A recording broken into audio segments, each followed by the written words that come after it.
Eh bien, bonjour à tous et bienvenue à cette nouvelle session de formation qui est dédiée aux réseaux sociaux. Alors, pour rappel, sur la plateforme, j'ai donc indiqué l'ensemble des titres des différents modules que nous allons aborder. J'ai également mis en ligne un petit sondage intitulé Que souhaitez-vous apprendre ou aborder durant la formation? Je vous inviterai bien entendu à y répondre afin que je puisse cibler davantage mes contenus dans les semaines à venir. Alors aujourd'hui, nous allons aborder les premiers éléments relatifs aux réseaux sociaux. Qu'est-ce que c'est? À quoi ça sert? Alors j'ai décidé au dernier moment de faire ce module en asynchrone. En effet, les agendas se bousculant un petit peu, il m'a semblé plus judicieux pour vous et pour moi de procéder de la sorte. Sachant que les dates que j'ai validées par ailleurs sont bien entendu toujours valables. En tout cas, vous trouverez déjà ce module en ligne d'ici ce soir. Bien, alors rentrons directement dans le vif du sujet. Le temps de mettre ceci en plein écran. Voilà, donc les réseaux sociaux, qu'est-ce que c'est, à quoi ça sert? Donc avant de parler justement comment dire, de savoir comment les gérer, je pense qu'il est nécessaire de bien définir ce qu'est un réseau social. Alors, je vous rappelle mes coordonnées. Alors, définition, c'est pas des définitions que j'ai inventées. C'est des définitions que j'ai repris de différents sites internet qui font foi et qui sont reconnus à travers la toile. Alors, à vous de voir après si ça a du sens pour vous. Alors, première définition que j'ai extrait de Wikipédia, la source est indiquée en dessous. Donc, un réseau social désigne un agencement de liens entre des individus et ou des organisations, constituant un groupement qui a un sens, que ce soit la famille, les collègues, un groupe d'amis, une communauté. Un peu plus loin, on peut lire qu'un réseau social renvoie généralement, que la notion renvoie généralement à celle des médias sociaux, qui recouvrent les différentes activités qui intègrent technologie, interaction sociale entre individus ou groupes d'individus, et bien entendu la création de contenu. Alors, si on regarde cette définition un petit peu plus près, Wikipédia a opté pour une définition, on va dire, qui trace des liens entre organisations ou individus. Donc là, c'est vraiment le lien qui a son importance. Et, je l'ai souligné en rouge, il faut que ce lien ait un sens. Euh, C'est-à-dire que la relation qui est donnée entre deux individus ou deux organisations a une raison d'être, selon la définition de Wikipédia. Donc ça, c'est un premier élément qu'on peut garder en tête. À l'origine, donc, un réseau social est constitué d'un ensemble de personnes, disons-le, avec des liens, mais ces liens ont un sens. Ce ne sont pas des liens complètement volatiles, si je puis dire. Dans la deuxième partie, ce que j'ai mis en rouge, voilà, donc là, Wikipédia va un petit peu plus loin parce qu'il rejoint la notion de médias sociaux, médias social au singulier, où là, il aborde en effet, il emploie les termes de technologie, interaction sociale et un peu plus loin contenu.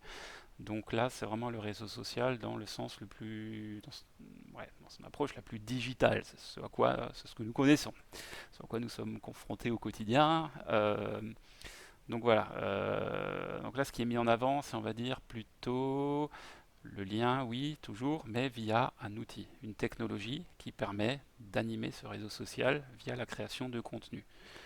Bon, j'imagine en lisant la définition que les contenus ont également du sens.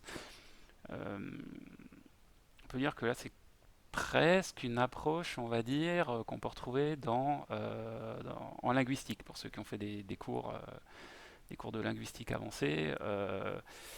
Si j'ai bonne mémoire, en effet, le fait d'échanger ou le principe de la communication de base, c'est qu'il y a un émetteur et un récepteur et qu'entre les deux, il y a un message qui est transmis.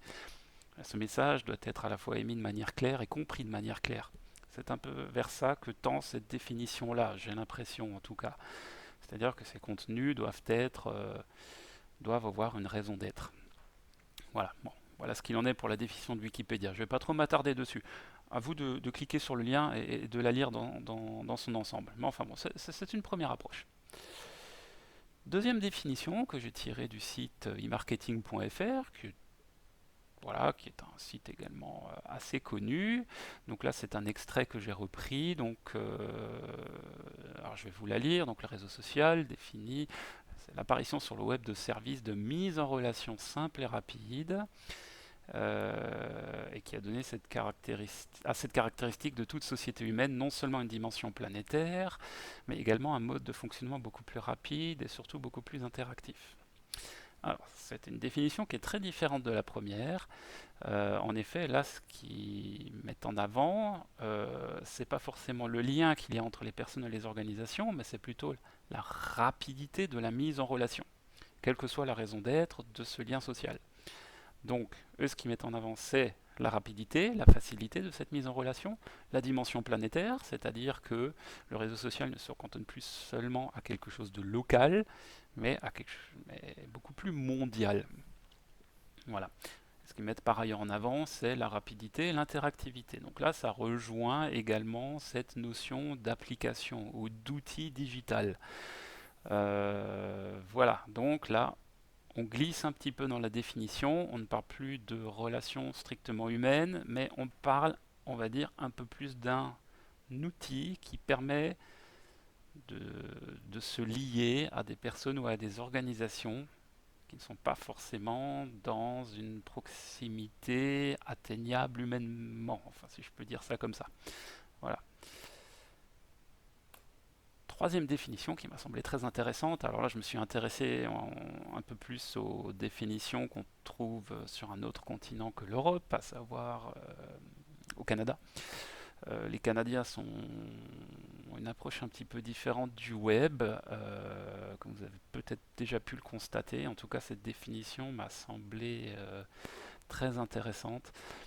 Alors, je vous la lis. Donc, pour eux, le réseau social est une communauté d'internautes. Donc là, déjà, les personnes sont qualifiées. Il s'agit d'internautes et non plus de personnes au sens large, comme on pouvait l'entendre dans les deux autres définitions, qui sont reliés entre eux par des liens amicaux ou professionnels. Donc là, le lien est qualifié. Il peut être soit amical, soit professionnel. Bon, c'est un petit peu dichotomique, cette approche-là, ou voire binaire, mais bon, c'est un choix. Moi, je pense qu'il y a d'autres types de liens possibles, donc qui sont regroupés ou non par secteur d'activité.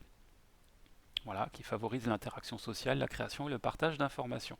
Donc là, ils ont un parti pris, c'est-à-dire qu'ils qualifient déjà la population cible et les personnes concernées par le réseau social. Ils disent que ce sont des internautes. Ce qui veut dire que les personnes qui n'appartiennent pas à un réseau social ne sont pas des internautes. Bon, question ouverte, je n'ai pas la réponse, mais c'est ce qui est écrit ici. Lien amical ou professionnel, soit, c'est très souvent les deux pans, on va dire, que l'on retrouve dans la majorité des réseaux sociaux, mais je pense qu'il y en a d'autres, regroupés par secteur d'activité, soit, et qui favorisent l'interaction sociale. Donc ça, oui, c'est quelque chose de nécessaire, et le partage d'informations. Donc là, on rejoint vraiment la création de contenu. Bon. Donc comme vous le voyez, la définition de réseau social ou de réseaux sociaux est quand même relativement très vaste. Alors je vous invite à en chercher d'autres sur Google, hein, vous tapez définition réseau social ou réseaux sociaux et vous regardez un petit peu ce qui est dit à droite à gauche. Alors très souvent vous allez pouvoir catégoriser les autres définitions que vous allez trouver parmi les trois que je vous ai cités là. Mais voilà, c'est quand même bien d'avoir quand même une vue précise sur ce qu'est un réseau social. Petit détail sur lequel je souhaite vraiment insister, ne mélangez pas réseau social et outils de communication. On reverra ça par la suite, mais on parle souvent de Facebook, de Twitter, de LinkedIn ou de je ne sais quel autre réseau social. Facebook est certes dénommé comme étant un réseau social, mais c'est avant tout un outil. Alors, j'attire votre attention sur ce fait-là. Faites bien la différence. Hein. On en reparlera un petit peu plus tard.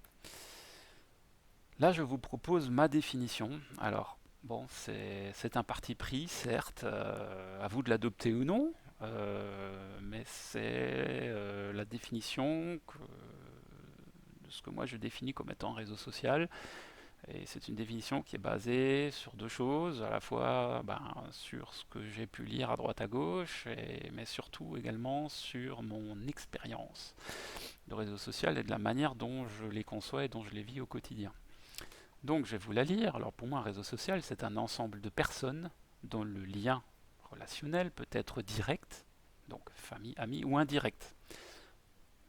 Entre parenthèses, j'ai indiqué centre d'intérêt, oui, parce que pour moi, un lien entre personnes n'est pas forcément, comme vous pouvez voir dans l'autre définition, purement familial ou professionnel. Non, pour moi, un lien peut également être basé sur des centres d'intérêt. Et c'est une chose importante, ça. Pourquoi? Parce que vous le verrez peut-être un petit peu plus tard si je vous fais le module bonus sur la publicité en ligne. Facebook, par exemple, vous un mode de ciblage dans Facebook pour la publicité, c'est le centre d'intérêt, quelle que soit la personne qui se cache derrière. Donc pour moi, c'est quelque chose d'essentiel. Voilà.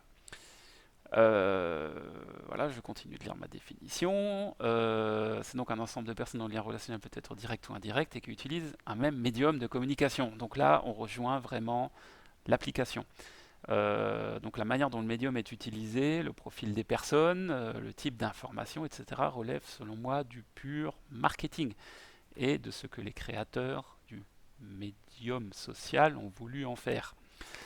C'est ce que je vous disais tout à l'heure, c'est que moi je différencie très clairement le réseau social, on va dire dans son sens le plus sociologique du terme, de l'outil qui se cache derrière.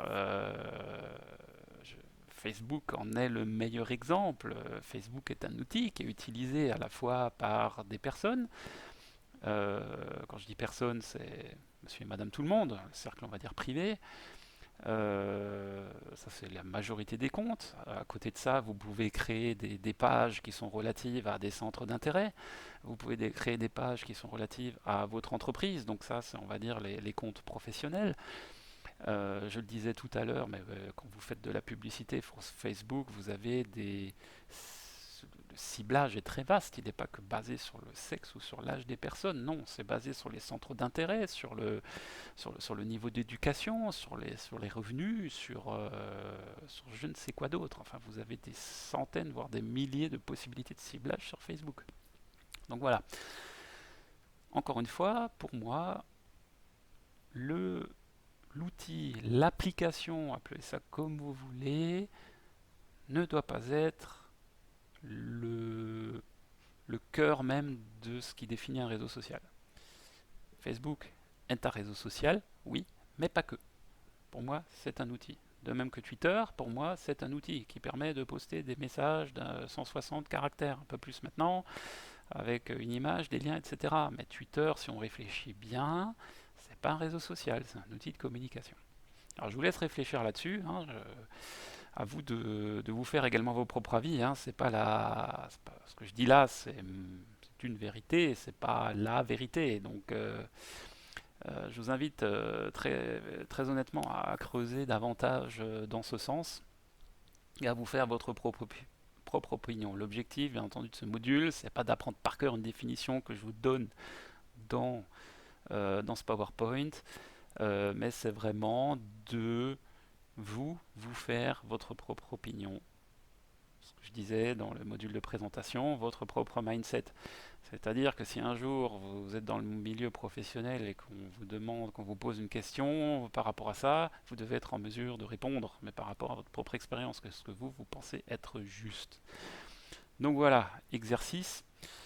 Voilà, je vous donne un petit exercice à faire. Alors, faites-le de manière individuelle ou en groupe, ça je vous laisse gérer. Vous êtes assez grand, je ne vais pas vous dire comment travailler, mais la question est très simple. Quelle est votre définition d'un réseau social? Voilà. Donc ça c'est un exercice à faire. Je vous invite à tous à mettre la réponse en ligne sur la plateforme, dans la petite FAQ que j'ai créée en amont. Euh, donc sur la plateforme, on va y retourner. Je vais vous montrer ce que j'ai créé. Mais en effet, j'ai créé là-haut, plap plap plap. Voilà. Ici, sous forme de wiki, j'ai créé une FAQ des réseaux sociaux. Donc là, je vous invite tous à y mettre votre définition du réseau social. Alors, ce wiki est amené à vivre, bien entendu, mais l'objectif est que d'ici 6 mois ou d'ici la fin d'année, les 10, 15 ou 30 définitions qui seront présentes sur ce wiki seront, on va dire, fusionnées en une seule ou en 2, 3 versions différentes. Voilà, donc ça je vous invite vraiment à le faire, compléter ce wiki. Donc ce que je veux c'est, première question, quelle est votre définition du réseau social? Voilà. Alors, je vous invite à faire ça pour... on est quoi? On est le 7 octobre. Allez, d'ici la fin du mois. Comme ça, je pense que vous aurez le temps de compléter. La définition n'a pas besoin d'être très longue, hein, ça peut tenir en deux-trois lignes. Mais bon, voilà. Je vous invite à le faire, franchement. Ce sera que du bonus. Euh, ok.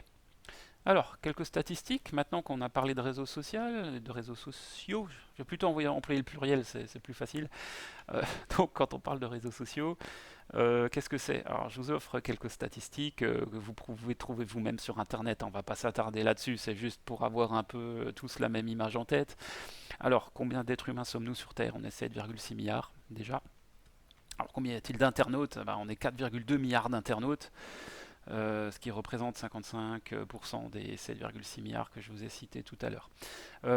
Combien sommes-nous sur les réseaux sociaux? Alors RS, hein, c'est réseaux sociaux, non, c'est une abréviation que je vais utiliser très souvent. On est 3,4 milliards quand même, donc quasiment la moitié. C'est énorme. 44% de l'ensemble des êtres humains sont sur un réseau social. Et dont 3,2 milliards sont sur un réseau social depuis leur téléphone mobile. C'est intéressant aussi ça. Retenez bien ces informations-là, ça vous servira plus tard aussi. Alors, bon, donc pour faire plus simple, j'ai pas mis 50 slides. Des infographies, vous en trouvez plein sur internet. J'en ai trouvé une parce qu'elle me semblait être la mieux, enfin la mieux présentée. On va rapidement la parcourir ensemble. Donc c'est une infographie qui est réalisée par l'agence Tease en août 2019. Donc c'est tout récent. Donc voilà, alors je vais lire d'abord la colonne de droite. Donc je disais tout à l'heure que vous avez 3,6 milliards de personnes sur les réseaux sociaux. Bah, ça en fait quand même 2,4 milliards qui sont sur Facebook.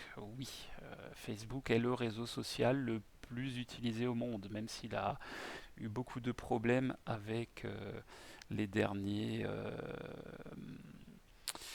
on va dire avec ils ont eu beaucoup de soucis avec Cambridge Analytica par exemple et tout ce qu'on a pu lire, ils ont perdu des utilisateurs, mais quand même pas tant que ça, mine de rien.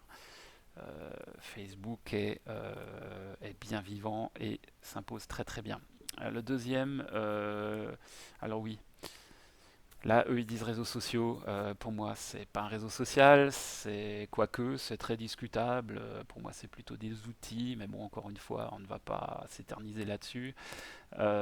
C'est YouTube. 2 milliards d'utilisateurs sur Terre. WhatsApp, un petit nouveau. Je dis petit nouveau parce qu'il y a encore 3-4 ans, ce n'était pas le cas. WhatsApp est une des applications les plus utilisées et qui, à mon sens, vous penserez à moi dans 3-4 ans, devrait venir chatouiller Facebook de beaucoup plus près.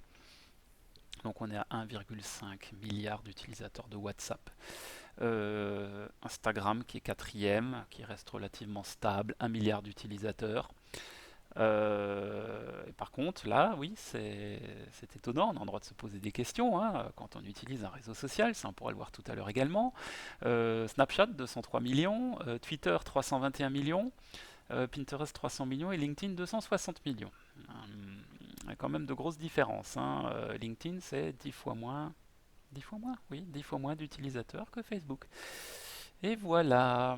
Et donc pour ce qui est de la France, ce qui est comme l'ordre de classement de la France est quand même assez représentatif de l'ordre de classement européen, sachant que euh, selon les pays, c'est WhatsApp qui est deuxième et non pas YouTube. Les deux se talonnent de très très près. Bon, je ne vais pas vous redire les chiffres, vous les voyez par vous-même. Ce qui est intéressant de noter, selon moi, hormis Facebook qui reste le leader, c'est donc la place de YouTube et de WhatsApp. Je pense qu'on aura l'occasion d'en reparler plus tard. Bon, je peux déjà vous donner une des raisons. Pourquoi WhatsApp? Parce que WhatsApp est avant tout un moyen de communication qui est très très utilisé dans le monde, là où les communications téléphoniques standards coûtent très très cher. On l'a vu tout à l'heure, vous avez 3,2 milliards d'utilisateurs d'appareils mobiles sur Terre. Il est certain que Là, je parle en connaissance de cause. Quand vous souhaitez rentrer en contact avec des habitants de l'Afrique de l'Ouest, par exemple, ils ne vous demandent plus votre Skype. D'ailleurs, Skype n'apparaît même pas dans ce classement-là, ou même plus, mais ils vous demandent quel est votre numéro de mobile. On fait un WhatsApp. Oui, WhatsApp est devenu l'utilisation numéro un pour communiquer. Et on n'a pas parlé des catégories d'âge, ça n'apparaît pas là-dedans. Mais si vous parlez, enfin vous êtes jeune, oui, mais si vous vous adressez par exemple à des lycéens, majoritairement, en grande majorité, vous avez des chances qu'ils utilisent plutôt WhatsApp et non plus Facebook. Donc c'est un changement de paradigme. Là, cherchez aussi quelques informations sur Internet, hein, je vous invite à vous documenter là-dessus. Mais il est vrai que les utilisateurs de Facebook, c'est plutôt des gens, euh, c'est pas une généralité, mais c'est plutôt des gens de ma génération qui ont entre 30 et 40 ans. Ce sera de moins en moins des jeunes, même si on en aura toujours, hein, il y aura certainement des différences entre des pays. Mais faites gaffe à ça. WhatsApp gagne encore du terrain d'année en année. YouTube, oui, bon ça reste une des plateformes majeures. Faut pas oublier que YouTube appartient à Google et ils ont de plus en plus, on va dire, ils offrent de plus en plus de fonctionnalités. Voilà, YouTube offre depuis peu un abonnement premium permettant de télécharger des vidéos. Enfin voilà, ils sont un peu plus à l'écoute. Ils sont à mi-chemin en- entre la vidéo à la demande et puis une utilisation plus standard. Comme vous l'aurez remarqué certainement, YouTube propose de plus en plus de publicité quand vous regardez une vidéo, ce qui n'était pas encore le cas il y a 18 mois. Donc c'est qu'ils ont une approche vraiment très très différente maintenant. Ce qui explique maintenant aussi certainement le fait qu'ils restent toujours en tête. Voilà, ça c'est lié à l'innovation. Bon, Instagram, donc Instagram c'est Facebook, hein, ne l'oublions pas, majoritairement utilisé par des femmes. Bon, ça reste un outil de com assez puissant, mais qui reste selon moi un outil de niche. C'est-à-dire que vous pouvez pas parler de, enfin vous pouvez parler de tout sur Instagram, mais ça ne marchera pas forcément. Ça, on y reviendra un petit peu plus tard. Snapchat, personnellement, je n'utilise pas. Je ne pourrais pas vous donner mon opinion à ce sujet. Twitter, oui, ils n'ont jamais été dans les stats très très hauts. Twitter reste malgré tout très américain. Fonctionne très bien également sur des marchés de niche. Euh, Après voilà, Twitter c'est pas le plus répandu. Ça marche très très bien dans les domaines de la musique parce qu'il y a énormément d'influenceurs sur Twitter, notamment aux États-Unis. Voilà ce qui explique encore cette utilisation à 321 millions à travers le monde. Pinterest, j'ai un compte mais je l'utilise très peu, donc pas de commentaires. LinkedIn, oui, ils survivent toujours encore. LinkedIn est un réseau social professionnel, donc il sort un petit peu des sentiers battus par rapport aux autres réseaux sociaux cités plus haut. LinkedIn marche plutôt bien en Europe. Pourquoi? Parce qu'ils sont basés en Irlande, à Dublin, tout simplement. Ils ont une certaine puissance commerciale malgré tout. C'est un réseau social gratuit, certes, mais qui offre des fonctionnalités très très spécifiques pour les professionnels. Un dernier exemple en date qui est tout frais, j'ai dû lancer pour mon employeur une offre d'emploi très spécifique dans le secteur de la finance. Offre d'emploi, je l'ai ouverte au mois de juillet. Elle a dû tourner pendant 2 mois jusqu'au 10 septembre, quelque chose comme ça.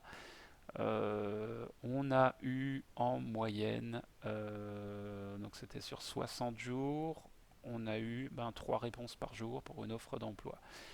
Et ça fait donc à peu près 180 réponses. Un gros avantage, c'est que c'était des profils qui étaient déjà présélectionnés, voire très ciblés. Donc LinkedIn est un outil très très très puissant quand vous êtes un employeur. Ça, je ne vous le cache pas. Ça marche du feu de Dieu. On aura également l'occasion d'en reparler dans le module suivant où nous aborderons l'ensemble des réseaux sociaux un à un avec quelques données supplémentaires. Bon, voilà, bon ça vous donne, je parle beaucoup, désolé, j'espère que c'est clair. Voilà, on va avancer. Quelques stats, donc là je vous donne plutôt des références. Donc la référence en matière de données, c'est des stats qui sont mises à jour quasiment à la seconde. C'est StatCounter qui offre des stats sur tout, dont sur les réseaux sociaux. Donc voilà, je vous invite à vous y référer pour vous tenir à jour. Bon, il y a pas mal de sites, notamment en France, qui font des résumés annuels de l'utilisation des réseaux sociaux et qui donnent pas mal d'autres stats, ainsi que de très bons articles sur le marketing digital en général. Donc c'est le blog du modérateur.com. Allez-y, là je vous ai mis le lien avec les chiffres à connaître sur les réseaux sociaux. Voilà. Bon, on va passer à quelque chose d'un peu différent qui vient compléter tout ce qu'on a dit jusqu'à présent. Euh, j'ai voulu essayer de voir, j'essaie d'imaginer un moyen pour que vous compreniez bien ce qu'est un réseau social et savoir pourquoi est-ce que on en parle aujourd'hui. Est-ce que c'est quelque chose de très actuel? Est-ce que c'est quelque chose de très ancien? D'où vient cette notion de réseau social? Alors j'aurais pu faire une animation, mais enfin bon, j'ai essayé de comparer l'année 1820 à l'année 2020, à 200 ans d'écart. Alors, si je vous dis raconter nos vies et nos idées avec nos amis et nos connaissances. De vive voix, c'est quelque chose qu'on fait depuis la nuit des temps. On le faisait en 1820, c'est-à-dire on passe dans la rue, on croise un collègue, on lui dit salut, comment ça va, comment vont la famille, les enfants. Voilà, quand on croise des potes, des amis, j'espère que vous le faites encore aujourd'hui et pas qu'avec votre téléphone et du chat, mais enfin vous demandez comment ça va, n'est-ce pas? Vous prenez des nouvelles, donc ça c'est l'idée de relation entre êtres humains. Ça, c'est un premier point, c'est quelque chose qu'on faisait déjà en 1820. Le fait de lire le journal papier, oui, ça se fait encore un petit peu de nos jours, mais enfin quand même de moins en moins. Mais le fait de lire le journal, c'est quoi? Vous lisez des informations qui sont classées, qui sont triées, en général en fonction soit par thématique, France, sport, économie, internationale, etc., soit par géographie. Dans les journaux locaux, c'est souvent ça, c'est-à-dire que pour ceux qui connaissent le Républicain Lorrain ou les dernières nouvelles d'Alsace, alors vous avez un classement à la fois thématique, certes, mais vous avez également un classement par région, voire par ville ou village.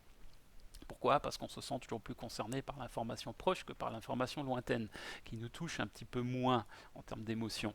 Voilà, enfin, voilà, le fait de lire le journal et d'avoir des informations à disposition, c'est quelque part aussi un réseau social. Quelque chose d'un peu différent. À une époque, ça se faisait, voilà, quand quelqu'un était malade, on allait le voir, on allait prendre de ses nouvelles.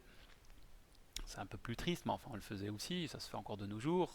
Quand il y a un décès quelque part, oui, le défunt, bah, il restait à la maison, il n'était pas forcément à l'hôpital. Donc voilà, on allait rendre visite à la famille du défunt. Quelque chose qui se fait. On donnait, pareil, on envoyait des cartes.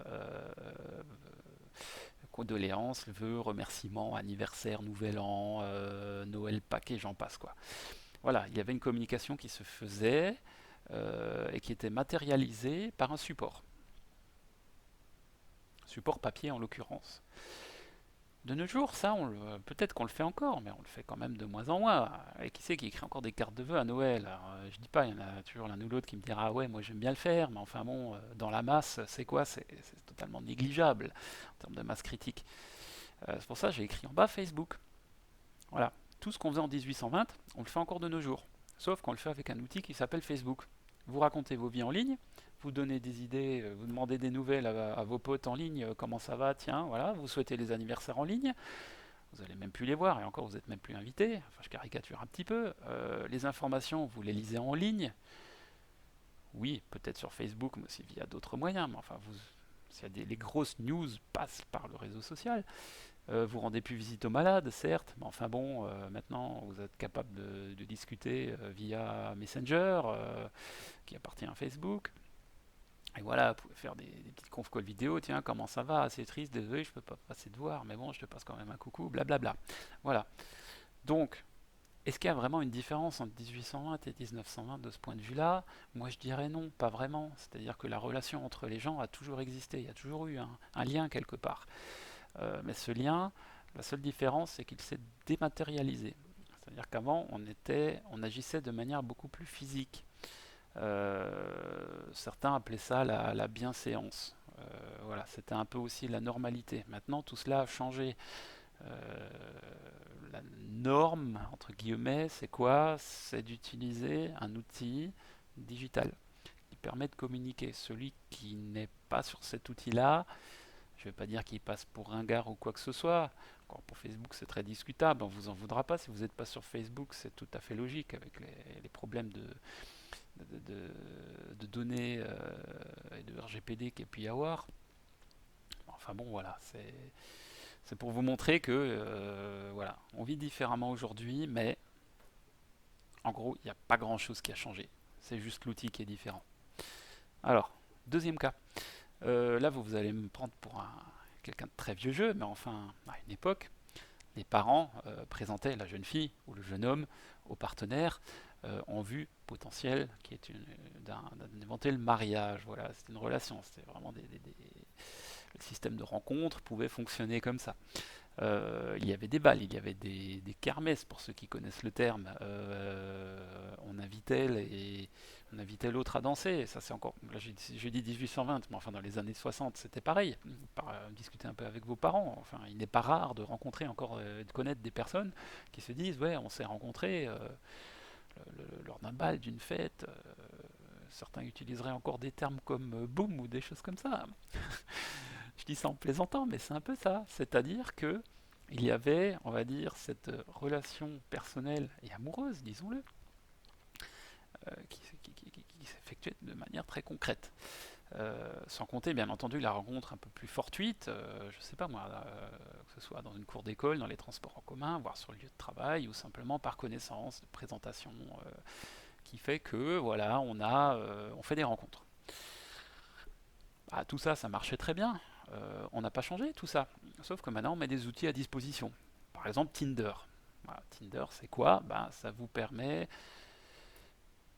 Vous créez votre. Enfin, je dis Tinder, ça pourrait être n'importe quel outil de mise en relation avec quelqu'un d'autre en vue d'être avec, ou de faire sa vie avec, ou de passer une soirée avec. C'est. Vous créez votre profil, vous dites un maximum de choses sur vous, vrai ou faux, bref. Mais voilà, l'idée c'est quelque part qu'il y a un matching. Le matching se fait ou il ne se fait pas. Bon, en 1820 en gros c'était pareil, on présentait les gens, ils discutaient, donc il y avait une communication qui se faisait, et ça matchait ou ça matchait pas. Donc en gros le principe restait exactement le même qu'il y a 200 ans, sauf que maintenant on a mis des outils digitaux à notre disposition. Voilà. Ça revient à ce que je disais au début, pour moi il faut vraiment différencier réseau social de l'outil qu'on utilise. Voilà. Troisième cas. Alors là, je remonte un petit peu plus loin, quoique ça se faisait aussi en 1820, mais pas mal au XVIIIe siècle. L'utilisation de codes secrets. Alors quand je dis secret, c'est plutôt des non-dits, on va dire. Euh, Prenons par exemple la symbolique des fleurs. Alors elle existe toujours, la symbolique des fleurs, mais enfin, elle est quand même beaucoup moins d'importance actuellement qu'à une certaine époque. Quand on regarde la couleur des fleurs, le type de fleur qui est utilisé dans un bouquet, ça transmettait quelque part un certain message. Voilà. Il y a également toute la symbolique des gestes. Je vous ai mis un lien dans les ressources avec davantage de détails à ce sujet-là. Mais enfin, il y a certaines postures qui connotaient ou qui sous-entendaient un certain nombre de choses vis-à-vis de la personne qui est en face. Là, il y a énormément de littérature à ce sujet sur la symbolique gestuelle. Je ne vais pas rentrer dans les détails maintenant, mais voilà, il suffit de regarder également, par exemple, les peintures. On peut prendre par exemple le fameux portrait de Louis XIV. Enfin voilà, il y a quand même une symbolique très forte dans la manière dont il se tient, de tout l'apparat qu'il a à côté de lui. Enfin voilà, il y a quand même un message qui est transmis quelque part et qui signifie quelque chose de manière plus ou moins explicite. Voilà, les jeunes filles utilisaient également des éventails avec toute une symbolique. Est-ce qu'il est ouvert? Est-ce qu'il est fermé? Enfin voilà, c'était un outil de communication, l'éventail. Mais pareil, je vous ai mis le lien dans les ressources, vous verrez, c'est assez amusant de lire ça. Euh, Encore une fois, j'insiste sur les gestes, les mouvements. Ce sont des choses qui aujourd'hui nous paraîtraient très théâtrales. Mais les gens de l'époque vivaient comme ceci, c'est-à-dire que le geste avait davantage d'importance. Encore de nos jours, il y a certains gestes. Si je vous les fais, bah voilà, vous savez ce que c'est. Si je lève la main, ça veut dire salut. Serrer la main à quelqu'un, ça veut dire bonjour. Après, bon, bah voilà, si je vous fais ça, ça fait penser à un surfeur. Si je fais ça, je passe pour un métalleux. Enfin bon, après, vous pouvez décliner ça en. Voilà, ça existait déjà à l'époque. Maintenant, qu'est-ce qu'on a? On a SMS, il y a les SMS, voilà, qui existent toujours, et puis on a WhatsApp. J'aurais pu mettre Messenger ou tout autre logiciel de messagerie existant. Mais vous allez me dire, mais il n'y a pas de gestes dans ça. Bah si, vous avez des gestes. Regardez tous les émoticônes que vous avez à disposition. C'est la folie. Avec un simple symbole, vous arrivez à transmettre une émotion. Gai, joyeux, triste, pensif, grognon, en colère, sans compter tous les symboles de la main que vous pouvez également trouver. Vous avez également énormément de dessins à disposition, des petites voitures, des gâteaux, du champagne, enfin voilà. Vous pouvez communiquer rien qu'avec des dessins. Mais est-ce que c'est vraiment différent d'il y a 200 ans ou d'il y a plus longtemps? Non, ça fait depuis la nuit des temps que les hommes y communiquent avec des dessins. Donc voilà, qu'est-ce qui a changé de nos jours? Ce que tout s'est digitalisé. Maintenant, vous utilisez une application pour communiquer. Mais au final, en termes de contenu, c'est toujours la même pardon, les symboles sont peut-être différents, mais bon, c'est foncièrement, on n'a pas réinventé l'eau chaude. Voilà. Alors, voilà pour la fin de l'étude de cas. J'espère que ça vous a un petit peu ouvert là, certaines choses. La manière de voir de ce qu'est un réseau social. Alors maintenant, je vais passer en revue toutes les quelques liens. On va pas tous les regarder. Je vous laisserai la surprise, si on veut, de voir ce qui se cache derrière. Alors ça, c'est une slide que j'ai appelée Dark Side, oui. C'est un point que je n'ai pas abordé là-dedans, parce que pour l'instant, je suis toujours resté très positif, n'est-ce pas? C'est ma nature également de vous présenter cela de manière très positive. Mais il faut aussi se dire qu'un réseau social a son côté sombre, soit dans l'utilisation qu'on en fait ou dans les messages qui sont communiqués. Donc là, j'ai réuni 3 articles qui sont encore relativement récents. Il y en a un qui date de mai 2018, qui est paru dans le Nouvel Obs. C'est un article un peu général qui s'intitule Comment les réseaux sociaux peuvent foutre une vie en l'air, avec quelques exemples concrets. Ensuite, encore un article du Nouvel Observateur publié sur rue 89 où là on parle du lynchage sur l'heure des réseaux sociaux. Donc là c'est un sujet qui est un peu plus touchy, mais bon qui existe. Ça s'appelle le shaming. C'est en fait voilà, c'est quand il y a dans une classe par exemple, vous êtes à 20 contre 1, vous en avez 20 qui s'acharnent sur les réseaux sociaux, il y en a un qui subit. Donc l'article est assez ancien parce que le phénomène également, il ne date pas d'aujourd'hui. Je vous invite vraiment à lire ce qui se dit à ce sujet-là.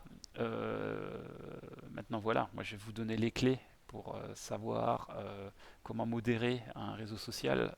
Maintenant malheureusement je n'ai pas toutes les clés pour pouvoir déjouer ce type de phénomène. Mais sachez que ça existe. Renseignez-vous sur le sujet si ça vous intéresse. C'est quelque chose de très très important. Vous pouviez être confronté, vous, voilà, à la place du bourreau ou de la personne qui subit. Mais ça vous servira aussi pour l'avenir si un jour vous êtes parent d'un enfant qui se retrouve dans cela. Voilà, j'ai également mis un article qui est paru sur. C'est un podcast qui est paru sur Télérama. Voilà, je crois que c'est une personne qui témoigne d'ailleurs sur sa vie qui a basculé à cause des réseaux sociaux. Encore une approche un peu différente, mais il faut en avoir conscience, donc vraiment je vous invite à regarder ça de très très près. Bien, voici toutes les ressources que j'ai consultées et voilà, qui pourraient vous intéresser. Il y en a d'autres, hein. J'ai mis les principales qu'on trouve assez facilement. Désolé, je viens de voir qu'il y a une faute d'orthographe. Donc la première qui est très intéressante, c'est à la fois une approche historique et sociologique des réseaux sociaux. Donc il y a quelques éléments que j'ai déjà évoqués tout à l'heure. Ça, je vous invite à le lire. Le deuxième lien, c'est ce qui m'a inspiré pour l'étude de cas. Donc ça reprend pas mal d'éléments que je vous ai dit tout à l'heure. Voilà, si vous voulez le détail, ça se trouve là-dedans. Donc encore une fois, Wikipédia, forcément, qui décrit une analyse des réseaux sociaux de manière un petit peu plus poussée. Le site Parcours Numérique, un site canadien de nouveau, voilà, où il y a pas mal de choses à lire, et l'histoire des médias.com, le temps long des réseaux. Voilà, bon, c'est vraiment pour la culture générale, hein, si vous voulez pousser un petit peu les réflexions un peu plus loin, vraiment, allez voir ça. Voilà, bah, c'est tout en ce qui me concerne. Je vais juste vous donner encore une information sur ce que j'ai posté sur la page. Donc voilà, il y a pas mal de petites choses. Là, je vous ai mis une bibliographie. Alors, je vous invite à, si ça vous intéresse, hein, il n'y a pas du tout d'obligation, mais c'est, on va dire, ça fait partie, on va dire, des gros incontournables en termes de lecture. Donc, hormis les deux Bibles dans le marketing digital que je vous ai cités, il y a bien sûr deux livres incontournables sur les réseaux sociaux. Le premier s'intitule Comprendre et maîtriser ces nouveaux outils de communication. C'est la 6e édition, donc c'est une édition qui est mis régulièrement à jour. Donc, cliquez bien sur ce lien si vous souhaitez en savoir plus. Bon, c'est des liens qui dirigent directement vers Amazon, hein, donc si vous souhaitez le commander, allez-y. Et techniques et astuces incontournables. Donc là, ça va un petit peu plus loin dans l'utilisation des réseaux sociaux. Donc là, vous mettez déjà la main dans le cambouis. C'est comment attirer de nouveaux clients, augmenter sa notoriété, trouver des nouveaux partenaires. Enfin voilà. Là, vous rentrez vraiment dans le vif du sujet. Ça reste généraliste, mais ça vous donne quand même déjà les premiers galons pour pouvoir avancer. Très bien. Quoi d'autre comme information? Donc je vais publier, je vais encore vous donner peut-être des petites indications que je vais compléter au fur et à mesure. Donc questions-réponses, si vous en avez, envoyez-moi un message, j'y répondrai volontiers. Euh, Comme vous l'avez vu au niveau des événements à venir, moi je suis absent du lundi 14 au vendredi 25 octobre. Je suis en déplacement à l'étranger dans un pays qui ne dispose pas forcément d'une connexion internet très stable. Cependant, je m'efforcerai de répondre à vos questions. Je compléterai également les modules euh, avec ce que j'aurais fait. Probablement qu'il y a un autre module que je ferai de manière asynchrone plutôt que de manière synchrone. Mais bon, voilà, c'est vrai que pour les choses, on va dire théoriques, il n'y a pas forcément de nécessité à ce que vous vous connectiez tard le soir. Regardez ça tranquillement. Je préfère qu'on soit connectés ensemble pour des choses beaucoup plus pratiques. Donc, ce que je disais, il y a une session synchrone qui était prévue le 16 octobre. Dans le doute, on va la supprimer cette session-là parce que je ne suis pas du tout sûr d'avoir internet à ce moment ni d'être disponible. Donc voilà, on va décaler ça dans le temps si vous êtes d'accord. Il y a de toute manière encore d'autres sessions qui seront proposées par la suite. Voilà, je ne vais pas vous embêter plus longtemps, ça fait 43 minutes que je parle. J'espère que j'étais assez clair. N'hésitez pas si vous avez des questions. Et je vous dis à très bientôt.